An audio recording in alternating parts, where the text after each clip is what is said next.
ముందుగా అందరికీ నమస్కారం. నా పేరు డాక్టర్ సూర్యకిరణ్ సలాది. సాధారణంగా చాలామంది పేషెంట్లకి నడుము నుంచి పెయిన్ వచ్చి పొట్టలోకి నొప్పి వస్తూ ఉంటుందన్నమాట. ఇది సడన్‌గా వచ్చే అవకాశం ఉంటుంది. దీంతో పాటు వామిటింగ్స్ కానీ, వికారంగా ఉండడం కానీ, నొప్పి భరించలేనట్టు ఉంటుంది. దీంతో పాటు యూరిన్ రిలేటెడ్ ప్రాబ్లమ్స్ అంటే యూరిన్ ఎక్కువ అవ్వటం కానీ, లేకపోతే యూరిన్ ఆగాక వెళ్ళటం కానీ, వచ్చిన తర్వాత మళ్ళీ వెళ్ళాలనిపించడం కానీ, అర్జెన్సీ కానీ, యూరిన్‌లో బ్లడ్ పోవడం కానీ, ఇలాంటి లక్షణాలకు గల కారణం కిడ్నీ స్టోన్స్ అండి. ఈ కిడ్నీ స్టోన్స్ అనేవి కుడివైపు కానీ, ఎడమ వైపు కానీ వచ్చే అవకాశం ఉంటుంది.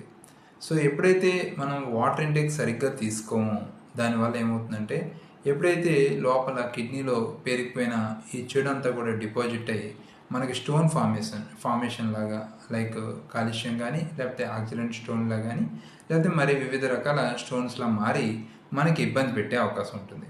సాధారణంగా కిడ్నీ స్టోన్స్ ఉన్నప్పుడు మనం ఆపరేషన్ చేయించుకోకుండా హోమియోలో చాలా మంచి పరిష్కారం ఉంటుందండి. సో హోమియో మందులు వాడడం వల్ల మనకి ఈ కిడ్నీ స్టోన్స్ ఎటువంటి ఆపరేషన్ లేకుండా కూడా యూరిన్ ద్వారా బయటకు వెళ్ళిపోతుంది అనమాట.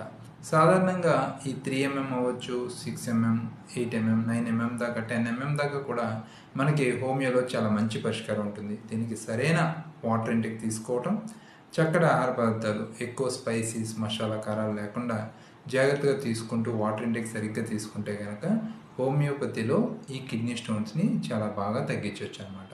సో మనకి ఎక్యూట్గా మన ఇంటి దగ్గర ఉంచుకోవాల్సిన మెడిసిన్స్ లైక్ బెర్బ్రిస్ వాల్గారిస్ కానీ, ఆసిమమ్ క్యాన్ మదర్ టింజర్ కానీ, డయాస్కోరే 200 కానీ, ఇలాంటి మెడిసిన్స్ మన దగ్గర ఉంచుకోవటం వల్ల ఎప్పుడైనా ఎక్యూట్గా పెయిన్ వచ్చినప్పుడు వేసుకోవడం చాలా ఉపయోగపడుతుంది. కాబట్టి ఇలాంటి జాగ్రత్తలు తీసుకోవటం వల్ల మీ కిడ్నీలో స్టోన్స్ రాకుండా జాగ్రత్తలు తీసుకోవచ్చు. Thank you.